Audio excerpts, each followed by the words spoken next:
Hi, everybody. Welcome. Thank you for coming in this hot weather. I have a few important announcements before we start. Some of them regarding the exam, some of them regarding lectures of next week. Next Monday we have our last extra event. We are going to watch the documentary Cost of Growth. It's already full, but there's a wait list, and if you are sure you'll come, perfect. If you want to register, you're also welcome to do so that other students can use the bonus points.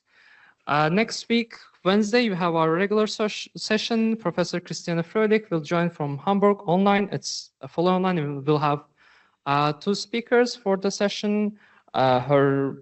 Her PhD student who's from Palestine will also join and moderate the second part of the session. We have published all of our events and lectures, so you can also check the lecture on 8th of July. I opened the exam groups today, so it's everything related to exam is open. You can go and register your groups, and it's until 22nd of July. So that's the deadline for group registrations on Moodle. It opens today. If there's not enough slots, please let us know. But I think we have like already capacity for 20 groups. For 3 CTS, more details will follow. We published everything, but in addition to that, we might have to give bonus points for the in-person poster presentations. We'll share grading criteria with you. We'll share how to print it and time slots later. So for everyone, exam registrations are until 27th of July. You can, as I said before, you can register for your groups until 22nd. You have to submit your presentations, or for one ECTS, your slide decks until 29th of July. And for groups, only one person submits the presentation. And for all the requirements, the exam prompt, what we ask from you, they're already on Moodle.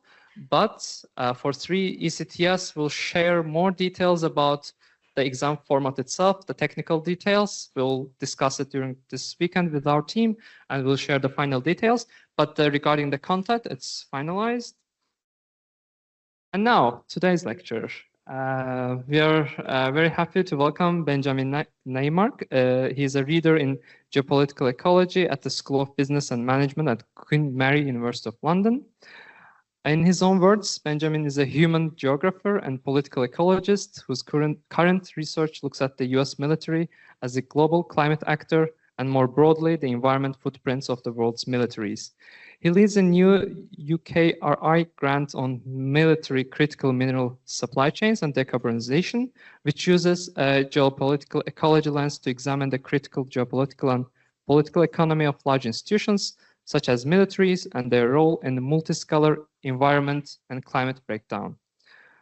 This talk examines a less discussed aspect of war, its climate and environmental impact. It focuses on the difficulty of measuring military greenhouse gas emissions because of limited transparency, and it argues for the need for stronger research tools to address this gap. Using a geopolitical ecology approach, the speaker presents research on emissions linked to the Israel-Gaza conflict and the Iran war, as well as study of military critical mineral supply chains through the example of the MQ-9 Reaper drone. The lecture also considers the broader toxic and climate legacies of war and identifies the directions for future research. Benjamin, you're free to start your lecture. We are happy to host your lecture today.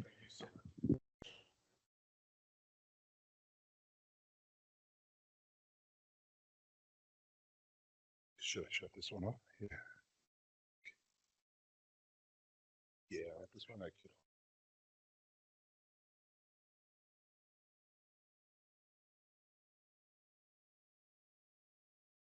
Thank you, Toto. Appreciate it very much. And thank you all for coming on such a steamy, hot few days, right? Don't worry, we'll make it through. We will. I guess we should just, I should take a breath and say that it's actually hotter where I'm coming from in the UK. So I came here to cool off. Right? Just imagine that. But thank you all very much. I want to thank Mika in particular for organizing and inviting me here to come in person to speak. Quite a novelty these days. It's better than having me online. I'm much better in person, trust me. And to come to talk to what I think is a really fascinating seminar series, right? A Wounded Planet, because war doesn't end at the front line. Super fascinating. It's probably a whole history of where that title came from. But I'd argue, actually, it also doesn't necessarily start war and conflict and militaries where we generally think it does. It's kind of part of, I think it fits quite well, because it's kind of part of my project, my recent project.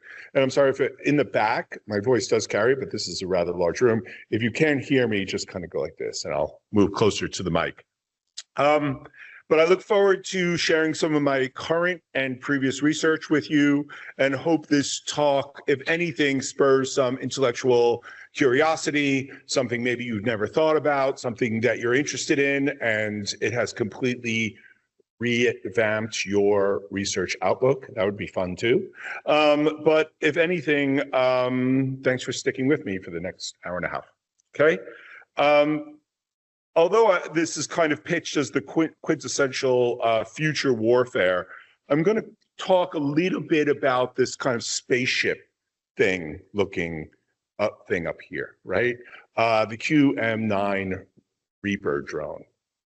But before I get to that, I'm also going to be talking today about a few other things, two kind of parallel projects that I've been working on. One is called the Military Emissions Gap, which is kind of seeking out what is really the relationship between militaries and climate change, and more generally, not in a kind of climate security context, sort of like how do militaries sort of build resilience against a changing climate, but what is their role in terms of actually contributing to the climate crisis, right? Something that we would generally imagine as obvious, but when I came upon this around 10 years ago, I realized that absolutely no one was studying this.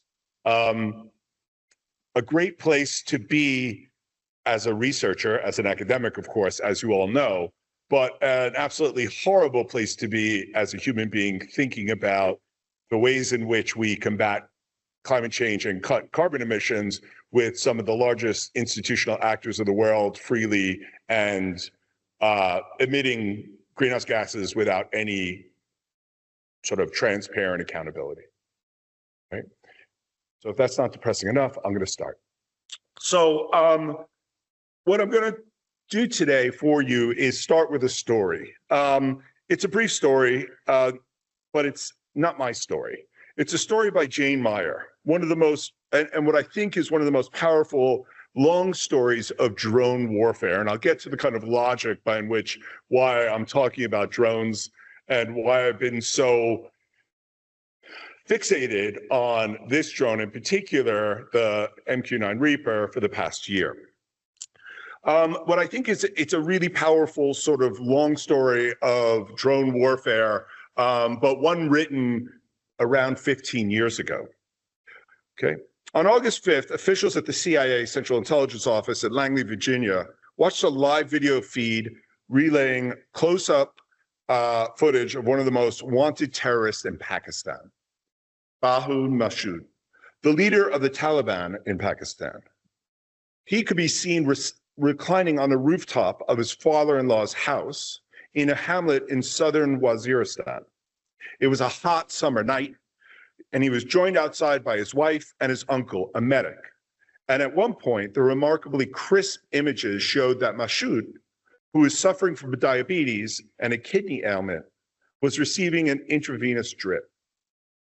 The video was captured by an infrared camera on a Predator drone, right? The predecessor of the Reaper, the one I just showed you.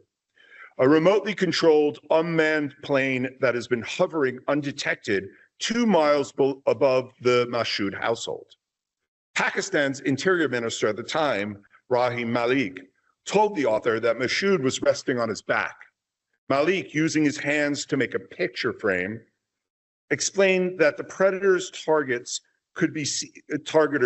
could see Mashoud's entire body, not just the top of his head. It was a perfect picture. Malik, who watched the videotape later, said, "We used to see James Bond movies where he talked into his shoe or his watch, right? We thought this was all fairy tale stuff. But this was fact. The image reminded just as stable the CIA remote. The image remained just as stable when the CIA remotely launched 2 Hellfire missiles from the Predator. Authorities watched the fiery blast in real time. After the dust cloud disappeared, all that remained was Mashoud's torso. 11 others died: his wife, his father-in-law, his mother-in-law, a lieutenant, and 7 bodyguards. So, taking a step back, why am I telling this story? Because it's one of the most, what I think, one of the most fascinating episodes of telecoupled assassination. Jane Mayer's 2009 New Yorker article, The Predator War, explores the psychological dissidence of U.S. drone operations conducting lethal strikes before returning to suburban life. Essentially, the pilots of this drone strike were in Arizona at their remote base, did the targeting assassination in the morning, and went home for lunch. And the article essentially kind of, what I feel, sort of defetishizes these drones, right? As cool and as space-like and so interesting they are, as we kind of get into what is the sort of future of war. What we have to remember is that these things are freaking killers. They're assassins, okay? Not just that, you take off the Hellfire missiles, add another fuel tank, and the Department of Homeland Security is sitting around the southern border of the United States surveilling for hours and hours, right? So they're high-tech surveillance drones as well, okay? What I've been doing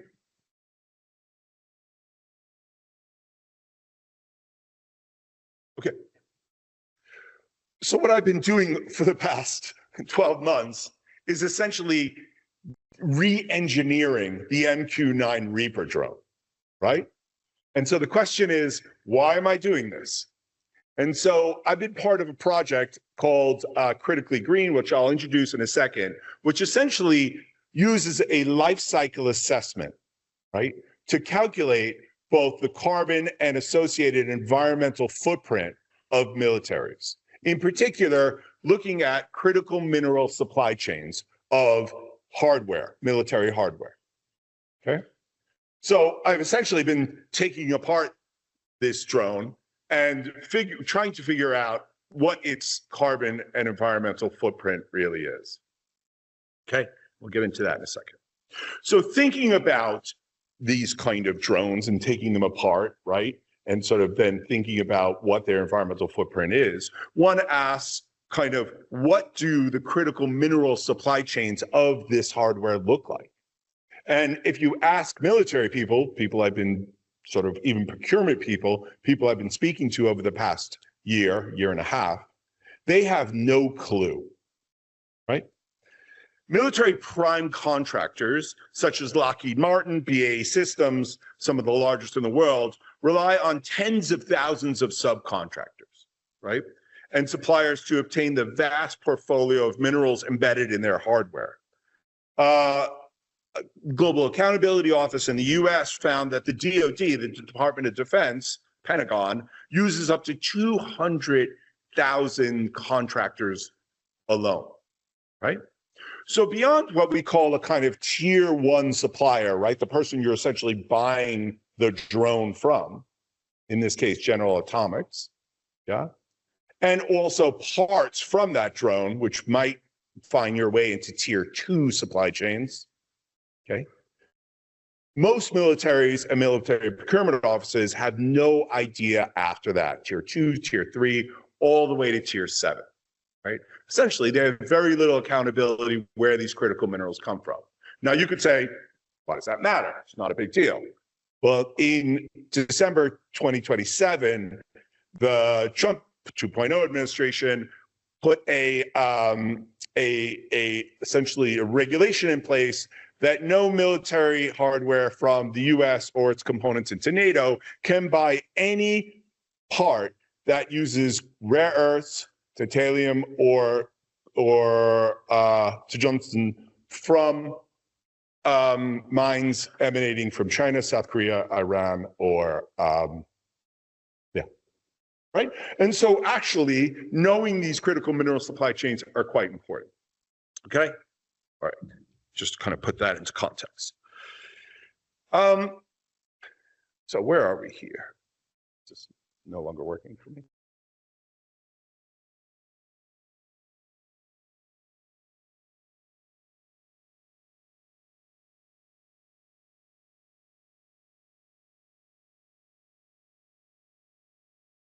Here we go. Okay, cool. You promised. All right, so as we talk about the future of warfare, right, I'd like to bring us back to understand that that these drones, in particular the Reaper, right, the drones that we call the ones that we want to come back, right, these piloted drones, they're not one-way drones, right, that everyone's kind of talking about now. These are drones that are generally remotely piloted, and we want to come back.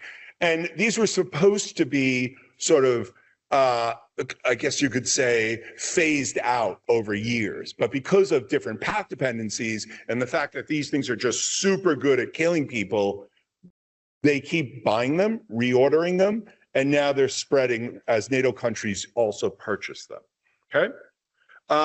They could hold Hellfire missiles, they could hold Ninja Hellfires, they can hold a whole host of different kind of surveillance technologies. They are really good at what they do.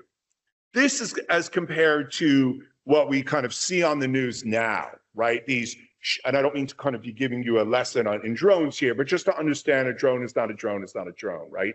These are Shahed 138s. We've been hearing quite a bit about this in the recent Iran, US, and Israel conflict, right? These are the Iranian-made one-way drones or kamikaze drones. These are not meant to come back, yeah? Extremely cheap, easy to build, decentralized.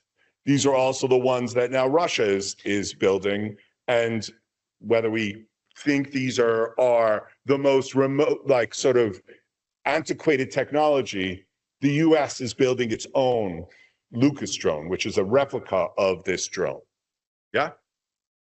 Now, this is also compared to another type of drone, right? And we all know who this douchebag is, no? Well, I always like to put one of these. This lecture actually has two of these people that we all love to hate. This is Lucky Palmer. He is the head of Anduril, guy who made those really weird octal, whatever, virtual reality glasses, right, that Meta bought and invested all its money in. He's in charge of one of these defense tech companies, right, one of the largest, okay?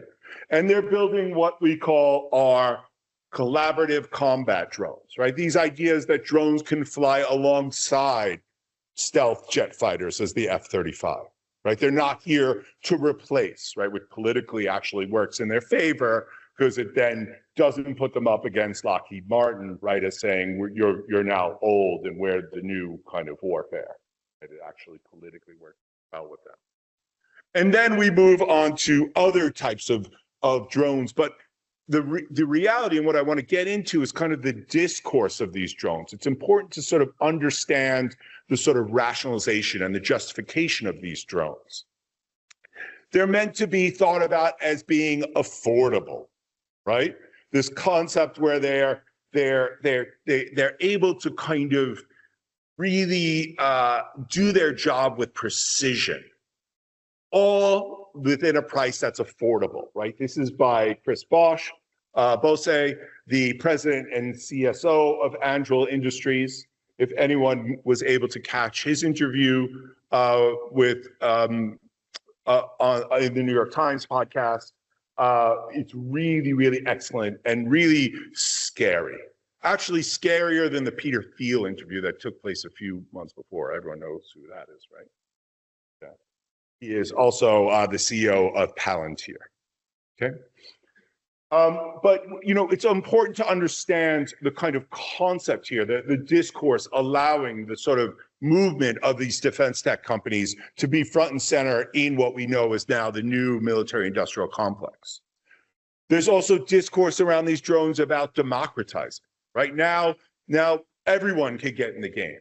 Right? If the Shahid showed us anything, it was that every kid in their backyard could basically build one of these. And sort of be part of this kind of resistance. We've heard over the years a lot of conversations about the surgicality of these strikes, the cleanliness, right? The ability of these drones to sanitize warfare, a concept of being a light footprint, right? As compared to what would be a heavy footprint where you would have thousands of troops on the ground.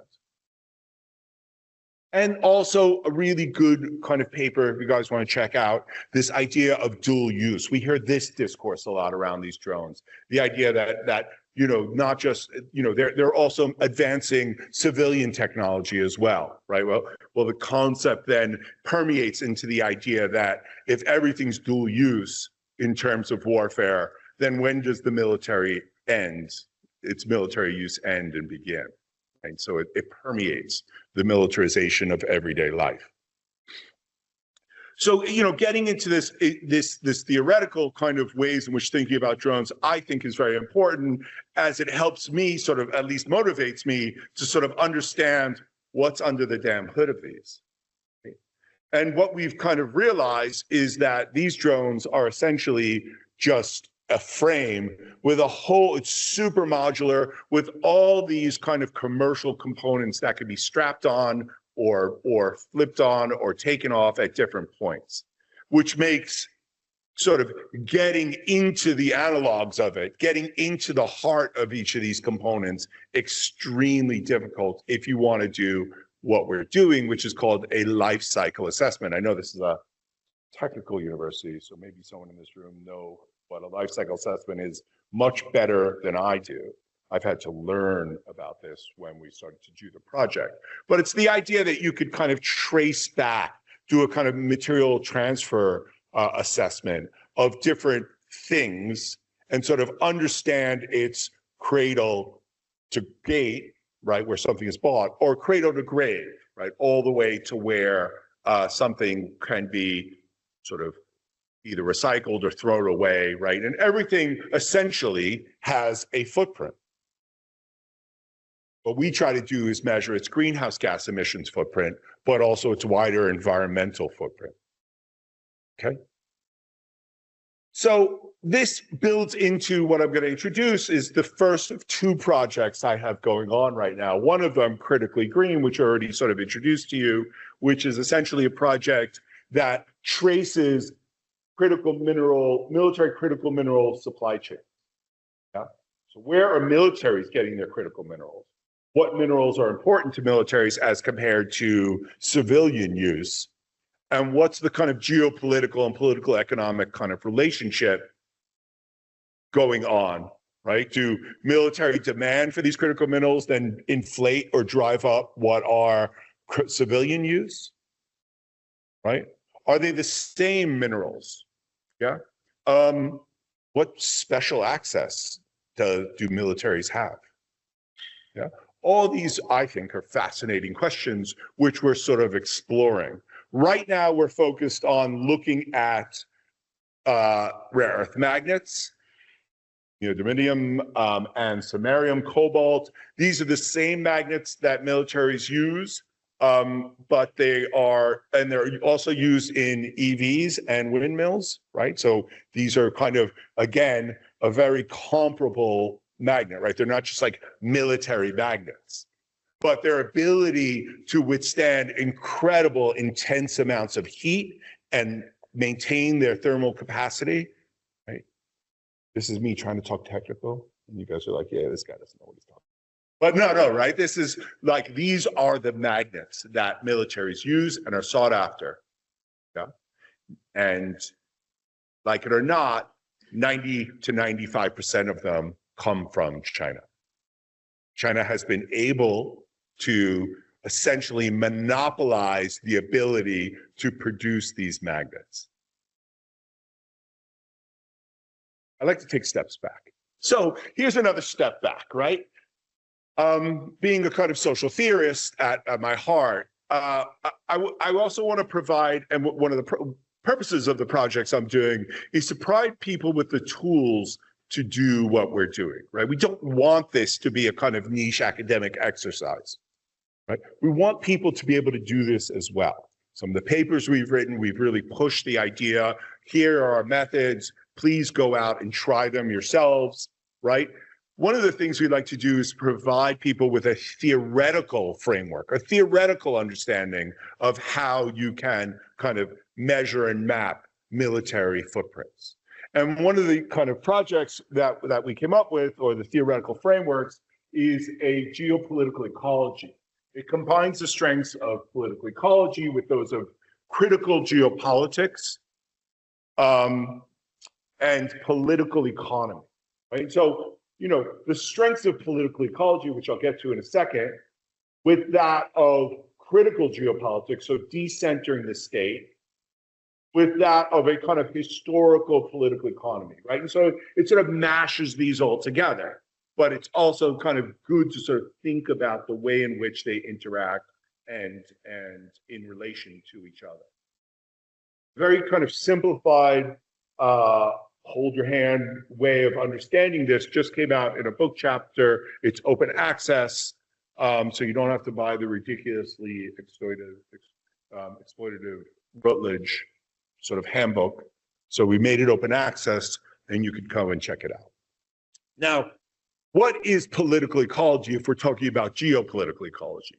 Political ecology is a way to understand kind of localized environmental effects through a chain of explanation, right? Understanding that these localized environmental effects don't happen in a vacuum, right? There's structural political economy, there's histories there, histories of defranchisement, of marginalization, and also they happen both materially, so real, in real time, and discursively, the way in which we describe and define deforestation, then thus allows us to sort of understand how that deforestation can then be managed and regulated.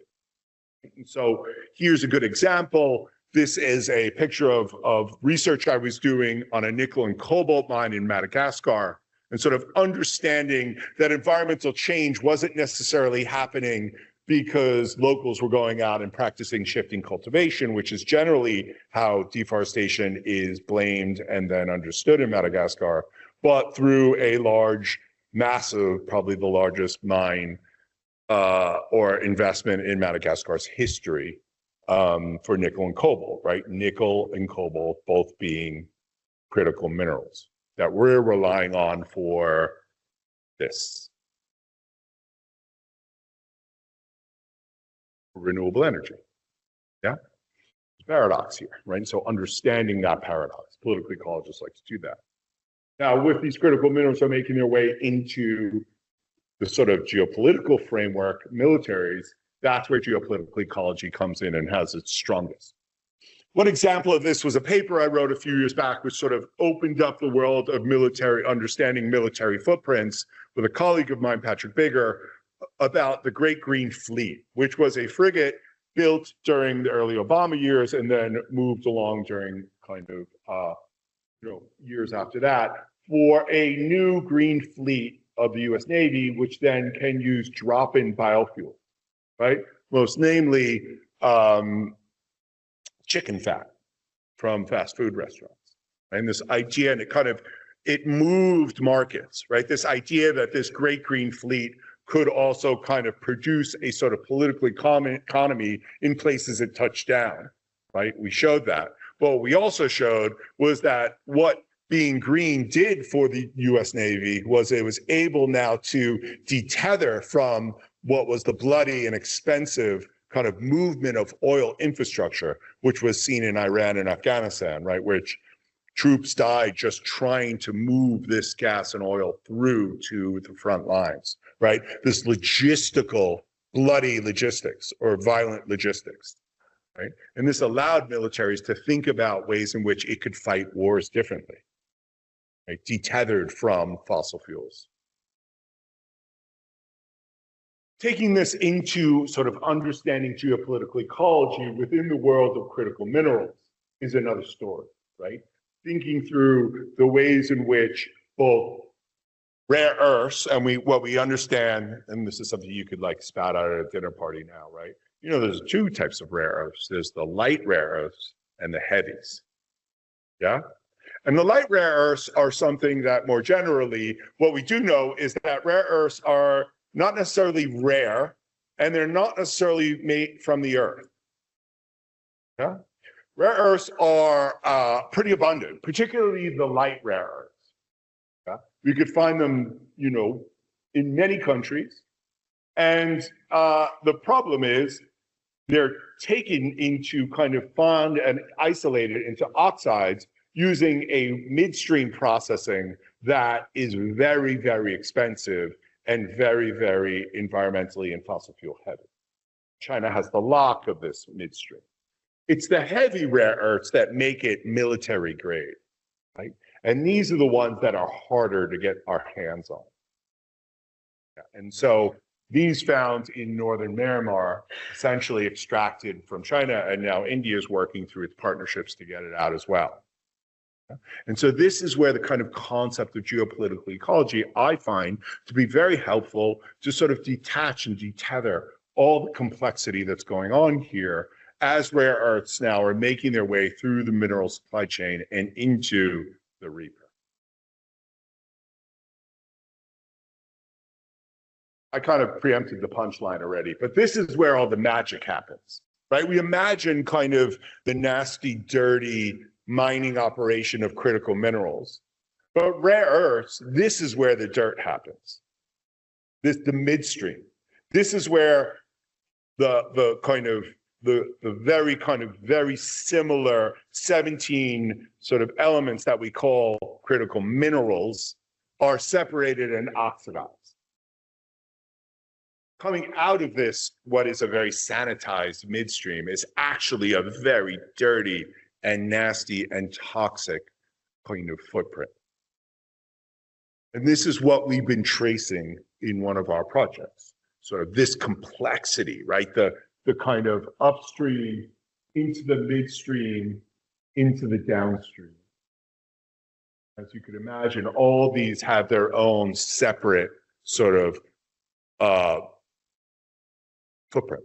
Yeah, you can take each one out and pull it out and sort of measure how much fossil fuels are used, how much carbon is pumped out, or water toxicity, which is a big problem in mining processes. Yeah, okay. That's one project. This is another project I've been involved in. It's called the Military Emissions Gap, and it's related because what we've been doing is actually mapping and measuring militaries, both peacetime and wartime, their carbon footprint. What we noticed and we launched at COP27, the Military Emissions Gap is a network, but it's also a kind of website which we update, which looks at the UNFCCC and IPCC kind of reporting, right? Essentially, what does Germany report in terms of its government, in terms of its military footprint, right? How much greenhouse gases are reported?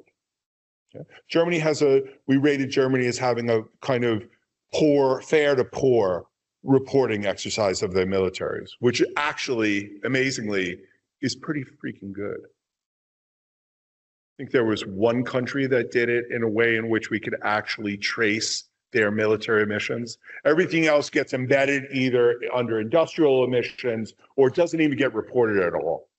Yeah, militaries have been exempt since Kyoto because of U.S. pressure of not having to report their military emissions under national security sort of frameworks.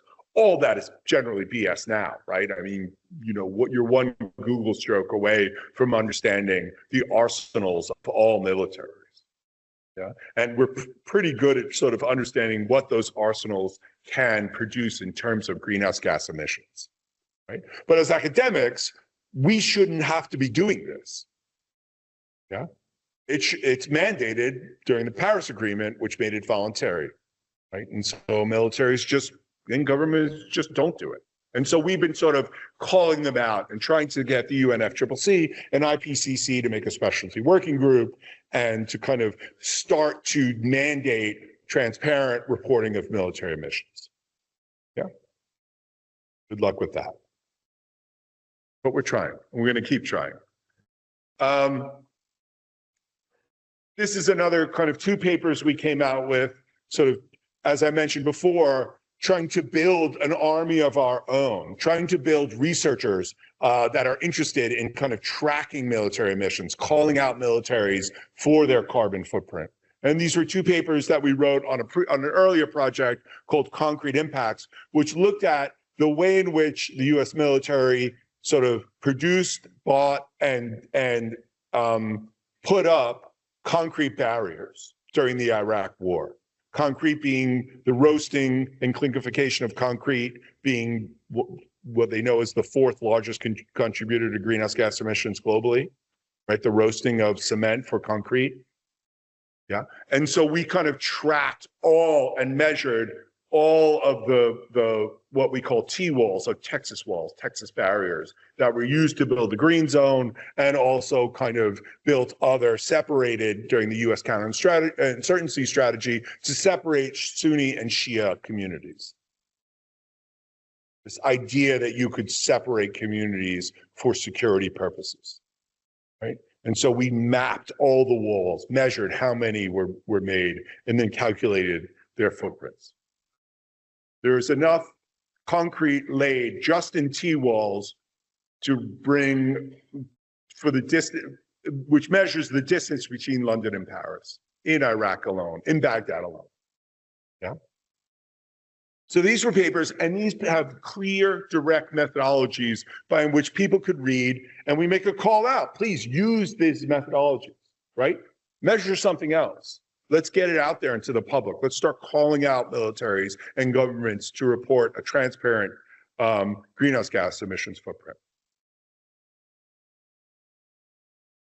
Here's my next story. So one aspect of war, or any war, is the less discussed and direct and indirect climate impacts of conflict. Militaries, we know, are not just transparent, not just because I said it. And it's very difficult to access the data to run greenhouse gas emissions. It's up to us researchers, young researchers like yourself, to hold account their own emissions, their military and their government's own emissions. It's obvious to say that militaries are bad for the climate. With an estimated carbon footprint, some see as medium to small countries. Right? Militaries combined, our colleagues who've calculated that global militaries combined are somewhere between 3 to 7% of global greenhouse gas emissions. For a country, it would be something along the lines of somewhere between India and Russia. However, there are floods, raging wildfires, extreme heat. They damage military assets, disrupt logistical supply chains, and hinder warfighting capabilities. They also see like a changing climate military planners as a security risk, destabilizing fragile states and global security. This is under the frame of climate security, which I'm sure some of you know about and have studied, and hopefully contested this concept. It's not so straightforward. Yet most militaries don't see themselves as a problem. So this is where my story begins, right? If I take myself back 3 years now, it's been 3 years, I found myself in a very strange place. I was in Dubai, which is strange on its own, but I was in Dubai for the COP28 climate summit meetings, which is super strange place to have climate meetings. I was hosting a very high level side panel. This was not this high, right? They didn't give us the big room, but it was a fairly high level side panel on the absence or the total absence of military missions reporting to the UNFCCC. Yeah. It was a month after the attack by Hamas on October 7th, and by then, countless reprisals by the IDF. But to my surprise, no one at the conference was speaking about the climate ramifications of the war. This was somewhat understandable given the already at that point death and destruction that had taken place, thousands at that point, right? Already a month in. But at the largest international climate conference, even not to broach the subject, I found to be extremely disturbing. The decades-old conflict in Israel and Palestine had reached an inflection point. With the first wave of a ceasefire in effect, the human costs of the conflict were really reaching scales previously unforeseen in the region, and to a population that was already by some measured as the most climate precarious on Earth. We know that war is bad for the environment, but with toxic chemicals sort of polluting the soil and water for decades after the fighting ceases. However, it was at COP28 that I decided that we needed, my colleagues of mine, needed to calculate the climate costs of this war. We sort of needed to fill the empirical and methodological gap in understanding that wars contribute to climate change. But where does one begin? I mean, where do you even begin here? And especially in a conflict that spans decades, where's your starting point, right? Where's your end? Where do you draw your boundaries here? So we kind of scoured the literature, right? We looked at think tank reports. We looked at, we carefully investigative journalists. We kind of triangulated all the numbers, right? Pulling out some of the largest greenhouse gas emitters, culprits, right? And we sort of knew this from our previous research.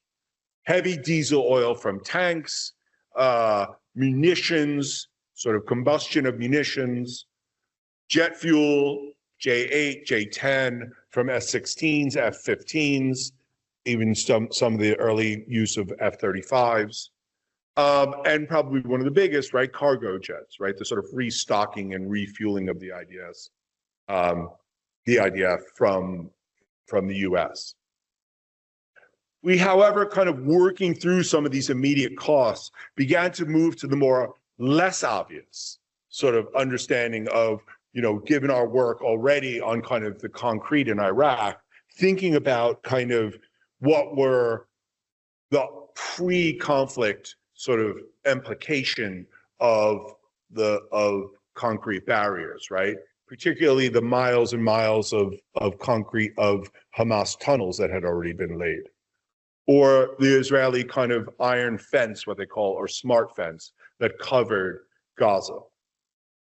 So in a nutshell, we started to think about what were the kind of pre-conflicts of war, right? And then again, we understand that there's significant toxic legacies of war, which we also needed to measure, right?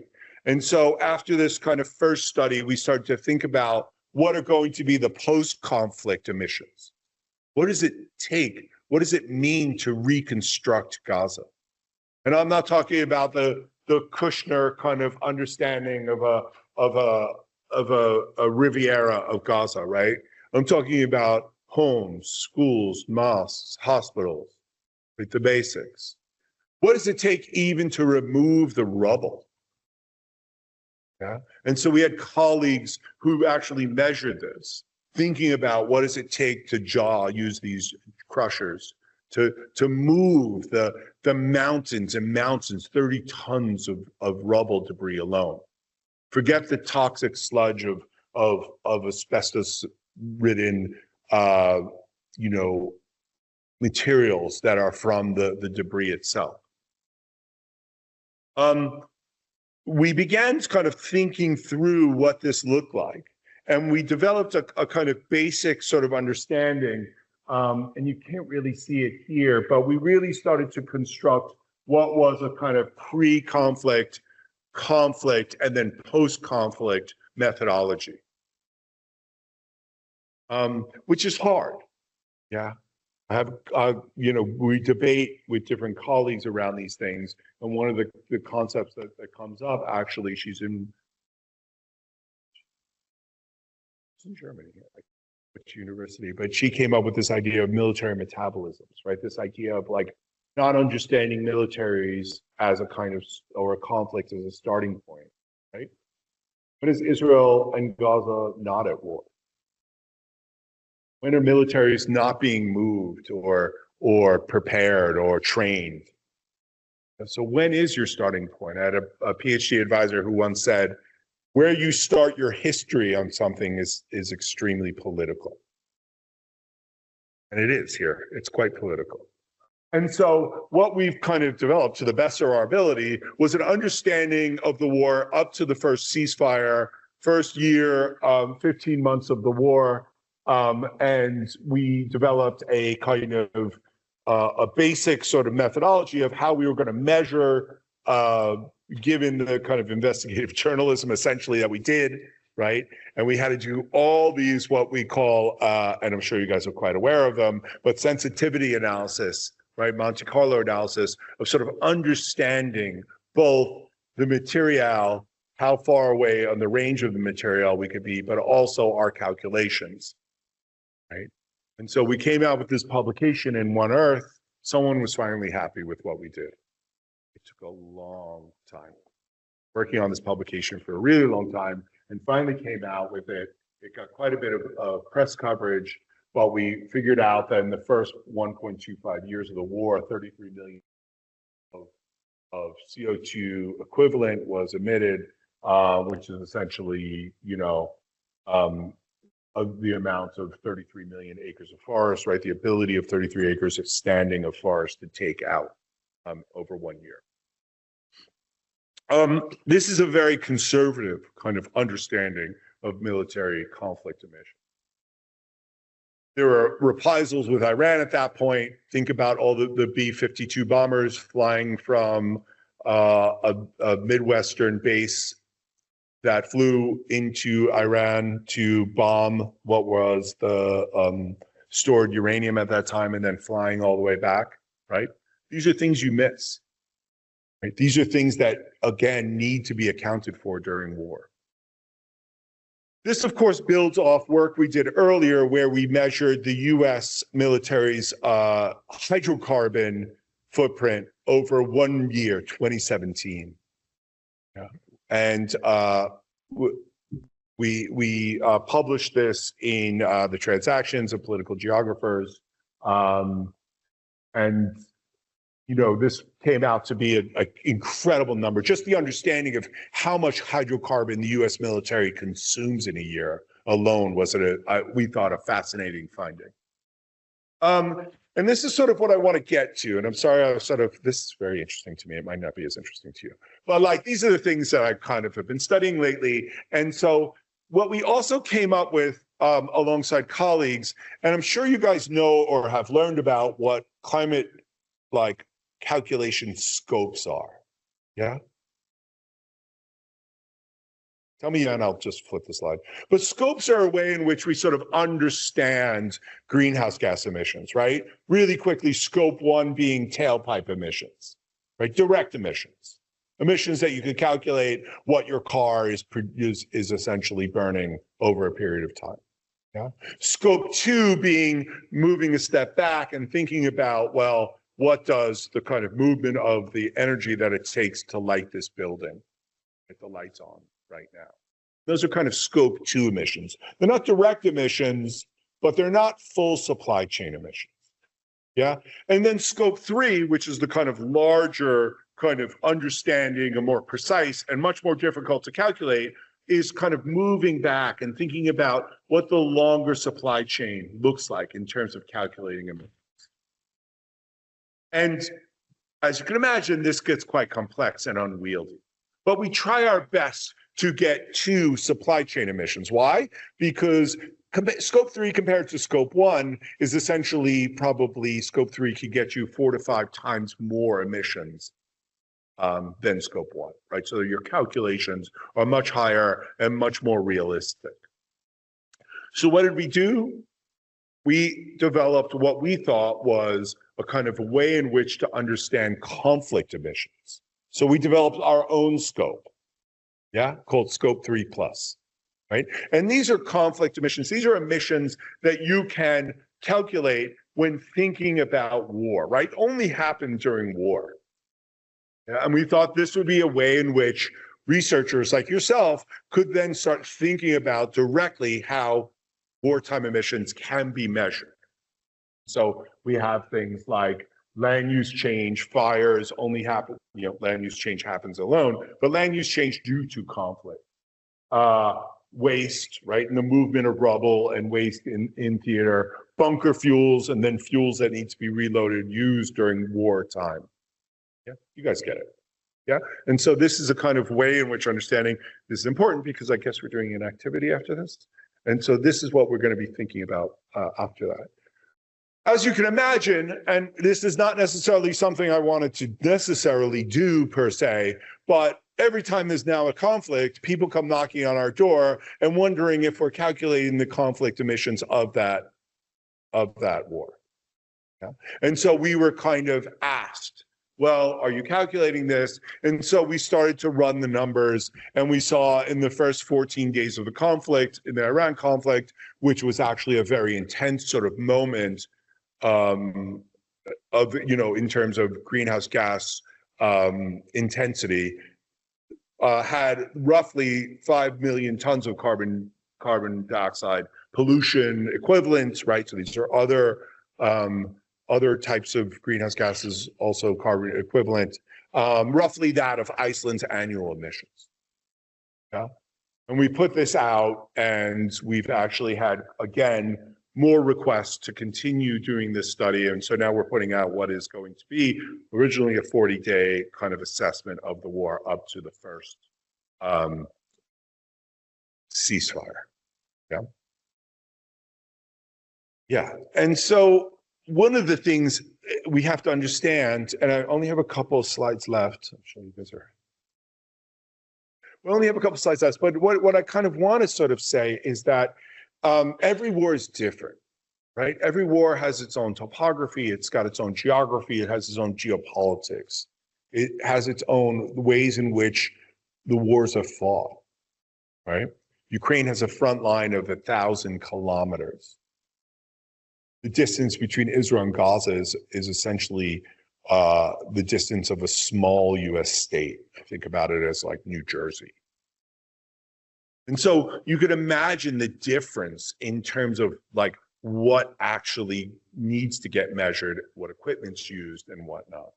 One of the things that was difficult and different about Iran was the deliberate sort of use of oil infrastructure as a target, by both sides, which is a war crime, but yet still happened blatantly.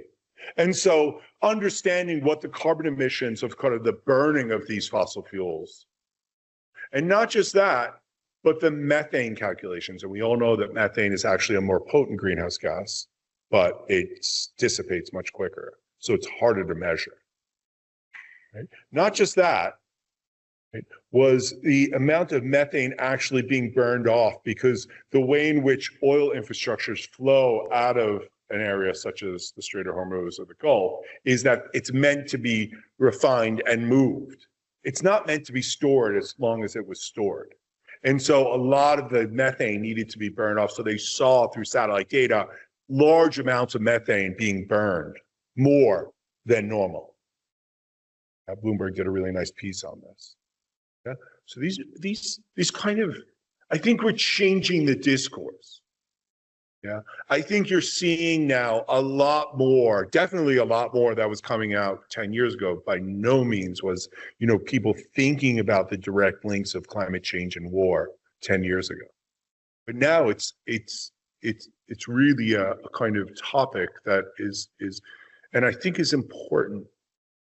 Not just because I publish on it and then I get a paycheck from it, but also because there's like a extremely important sort of force of and diverse coalitions happening. Right, the legal world is now picking up upon this. Our research from Israel and Palestine was picked up by the International Court of Justice and argued for the state of Palestine for the major kind of ruling that came out last year of states' responsibilities to regulate climate change.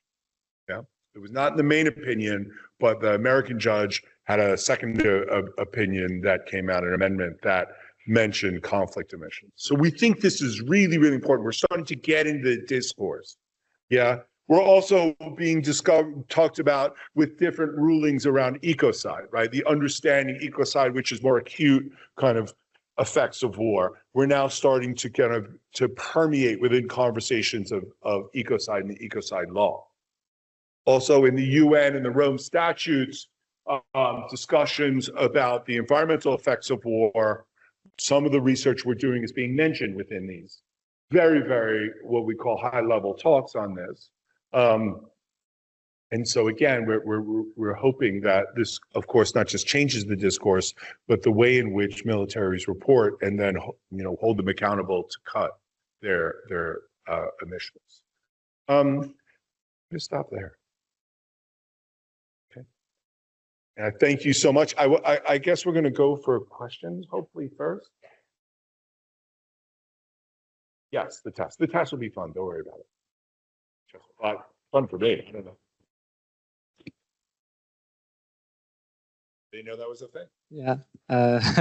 Thank you, Benjamin. You're a great speaker. I couldn't even tell you that it's time or we're over time. It was great listening to you. I just read the room. I saw a few people kind of dozing off. We covered a lot of topics this semester, but it was great seeing this perspective about the environmental impacts of war and conflicts. We can take a few quick questions and then we can move on to task. And then if you have more questions, we are here after the lecture. You can also come and ask. Yeah, let's start.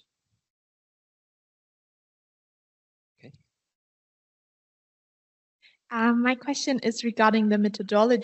Can I just ask? Yes. If you're going to ask a question, can you just say your name? Okay, I'm Annika. Hi. Hi. Great. I was wondering about the methodology and how you can actually calculate the carbon emissions, because for that you would also need current data about how the war is going on and which missiles are striked where. So yeah, how do you get on this information? Yeah, that's a great question. Do we want to take a couple of questions? I could just answer them one-on-one if you want. It's not if there are more, we can take. If there are questions online, you can also open your mic and ask. No? There a question here? Don't be shy. I'll answer your question. So it's hard, right? It's extremely hard, right? Militaries are not transparent. Most of the time they're not necessarily reporting. I have to say, I don't know if these types of studies could have been done 25, 30 years ago, or been done at the speed by in which we're able to do them. I mean, you have to understand everything is out there now, right? I mean, in the world of social media, we sort of understand a lot more of war in real time. Beyond that, there's also really interesting conversations going on which aid our understanding of things that you wouldn't think would help, right? So one of the big things in Iran, actually, I'm sure many of you kind of know this, was questions around whether the U.S., even if it wanted to, forget, Trump's bluster, even if they wanted to continue the war, they probably couldn't, right? Well, early on, after the first 2 weeks, which helped aid our investigation, was that people were calculating what they call the burn rates, which is how much material the U.S. was going through, right? So how many Tomahawks, how many Hellfires, all this this armament that they didn't prepare for, right? I mean, it's one thing to kind of stock up for a war that you're going to fight in a couple of weeks. But because of this guy's whims, they went in, they weren't restocked, they weren't stocked up, and they didn't have much material left, right? They burned through the majority of it. And so now you're having these conversations about revamping the US industrial base, right? To not just restock and rearm, but like not have this problem in the future. China's watching, they were watching very, very closely of these burn rates. And so the Payne Institute, which is a think tank in Colorado Springs, actually came out with an article in the first like 10 days. Luckily, I kind of know them, and they're one of the many people on my very, very depressing LinkedIn feed. Came out, we have war and conflict and climate change. It's a fairly depressing feed. So, but the Payne Institute came out with this report, right, that looked at the first 2 weeks burn rates. So we saw how many tomahawks were shot. We saw how much hellfire. We saw we calculated the armaments, right? They calculated now you could find out how many sorties the U.S. ran, the number of flights from F-15s or F-17s, right? A lot of this stuff is reported. Now we know how much, if we know flight time, we know how much an F-35 burns over that period. So it's a fairly simple calculation. The important thing is to kind of get to, and this is what we're going to do during our activity, like, what does it take to produce a tomahawk? What's in that thing? Right? If you're going to like have one and then, shoot it, right? Basically, and then it explodes, well, you have to restock that. Without restocking, if you look at a scope 3 emissions calculation, right, now needs to look at its supply chain. And what are the greenhouse gases to rebuild this tomahawk, to restock it? And so that's a whole nother kind of can of worms. We're opening up now because we have to. We want to be more precise. But it's a great question. We're investigative journalists. Right? And we're essentially, but the thing is, we get better and better at it. We know where to look now. There's civil society groups out there, Air Wars. They're basically tracking flights of war. CEOPS, good friends of ours, Conflict Environment Observatory. They're measuring, when one of these kind of oil infrastructure goes up in flames, sort of what the plumes look like. There's now a kind of network of people out there studying this stuff. So we're sort of helping each other out, building it. Yeah, we're investigative journalists at one level. Yeah. Yeah, we have a question. Actually, Andriani raised her hand, and Andriani, you can unmute yourself and. Yes. Ooh, yeah. Can you hear me? Yeah. Yes, we can. Everyone can hear you. Amazing. Thank you so much for the very interesting speech and also for the very important research that you're doing. As I was hearing basically your thesis on how different aspects of war, including, for example, supply chains, rebuilding efforts, are being calculated in your emissions, I couldn't help but wonder, how do we make sure that those emissions are not being calculated multiple times across different researches? Because I can imagine that some researchers that might be studying supply chain emissions will also count those. Some other researchers that might be studying fire emissions might also be accounting the fires that have been caused from war. And I'm wondering, doesn't this end up to us calculating by the multiple the same emissions times and times again? Yeah, that's a great question. There's no clear answer for that except to say, well, I mean, this is always whenever you hear like a company, a large multinational will tell you their greenhouse gas emissions for a year, right? Those usually are scope 1 emissions. But very rarely do they take the time or the energy maybe to scope 2, because they do calculate their energy or their electricity use. When they do get to scope 3, it's the same for militaries. It becomes very, very complex because one person's, particularly when you're dealing with an institution such as the military's use of subcontractors, right? So what would be a military's scope 3 emissions would be a subcontractor's scope 1 emissions. So what happens is you sometimes find yourself into a kind of double counting situation, right? Which is something that the question answer very eloquently sort of mentioned. And so the question becomes not necessarily whether or not what we're measuring is counted by someone else, but to make sure that what we're measuring actually is a factor of the conflict, right? And so if we were going to measure, I guess a way to kind of explain this, if we're going to measure the building of that tomahawk and then the use of that tomahawk during Iran, we could claim it as being a kind of conflict emission. But if we were going to say that the building of that tomahawk was on top of the building of that tomahawk for a contractor, right? And it's like a peacetime, just like a peacetime emissions factor, that would be double counting, I guess is what I'm saying, right? So I don't know if that's necessarily clear, except to say this, it's a problem, right? It's a problem to double count. You have to make sure that you are being very, very clear and transparent by in which you're calculating your LCA to not double count, I guess, is the only way to say it. It wouldn't come into a factor in terms of conflict emissions as much as if you were measuring conflict emissions and peacetime emissions, right?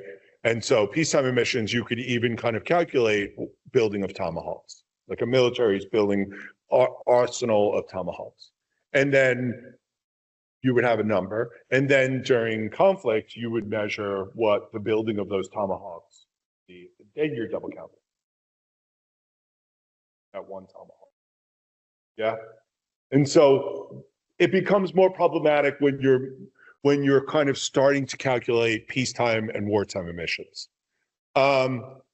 Although conflict emissions are the sexier story, in reality, military's peacetime emissions are much, much higher,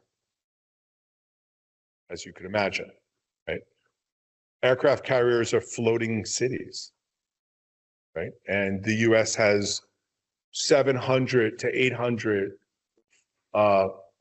bases globally, right? To operate those bases, to train troops, to feed troops, right? All these things are essentially countries onto small cities and equate to countries all to their own, right? So you can imagine peacetime emissions of militaries operating all the time and what that footprint might look like. Yeah. Anyone else in the room have questions? I'd like to see how, there we go. All right. Back of the room. Woo, back of the room. Don't forget to tell us your name. Hi, I'm Midan. Hi, I wanted to ask if you also take into consideration the emissions of humanitarian help. So if, for example, in Gaza, more transports of goods are necessary due to the war. Yeah. Do you get that? Yeah, no, it's a great question. It really is. I mean, and interestingly enough, one of the ways in which we thought would be an easy way for some of the NATO countries, and we had some interest, right? Slovenia was actually quite interested and was going to sponsor our high-level panel at the COP, was to talk about what countries do as during peacekeeping operations, right? It was a kind of apolitical way for them to actually start to think about calculating their climate emissions. We had some traction on that and then not. But yeah, this is a fascinating, and this kind of goes into, if you saw the square, into our sort of scope 3+ emissions, right? Shipments of aid, right? Of food, housing, the movement of people, refugees, all these kind of different things that happen during war, which normally wouldn't happen during war, right? Or wouldn't happen if there was no war, need to be calculated, we would argue, within those scope 3+ emissions.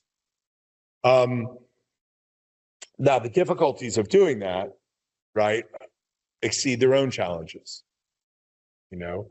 But we know how far cargo planes, you know, if you understand where the food and the material is coming from, you could calculate, you know the size of the ship or the size of the cargo plane. One of the things we're actually having problems with, maybe someone in this room could help, is kind of calculating sort of seaborne things, right? So like freights, right? And understanding it's a very, very complex sort of calculation to understand currents and understand how much fuel gets burned on ships. And so it's a kind of interesting, particularly because some of the larger military ships in particular are nuclear powered, right? But they do have huge diesel generators to generate electricity and other things. Yeah. Yeah, thank you so much. I think it's already time to go into the engagement lab. And Yeah. if they have any more questions, can I see? Yeah, there's one over here. We have only 15 minutes. So I would suggest we do the engagement lab so that students have time to brainstorm, and then you can ask your question at the Okay. end. So this, hopefully maybe this will answer your question, and I promise we'll answer it. But it builds on both of what you guys were saying. And so what I really want you guys to think about, right? Maybe just join up with a few people around you and think about what would be the kind of a scope 3+ emission that I haven't mentioned yet, or is not on this chart, right? Try to be really creative in terms of thinking about something that you haven't heard yet in this talk. Yeah. Try to think about what could be calculated within a conflict that hasn't really been thought about. I'm using your labor, right? Because maybe one of you will come up with something that I could then add to a publication later. You haven't thought of that. Yeah. Try to be super creative, right? Think about a conflict and think about something that's non-obvious about that conflict that would have a carbon calculation type. Sounds good. It's challenging, but let's take 5 minutes and think about it. Speak amongst yourself. Yeah, please Meet your create neighbors. small groups. Yeah. Too big groups, I think people are left out. So please make sure it's not like more than 7 people, and then you're good to go. You can join your neighbors. You can come to the front, or people in the front can go to the back. Feel free.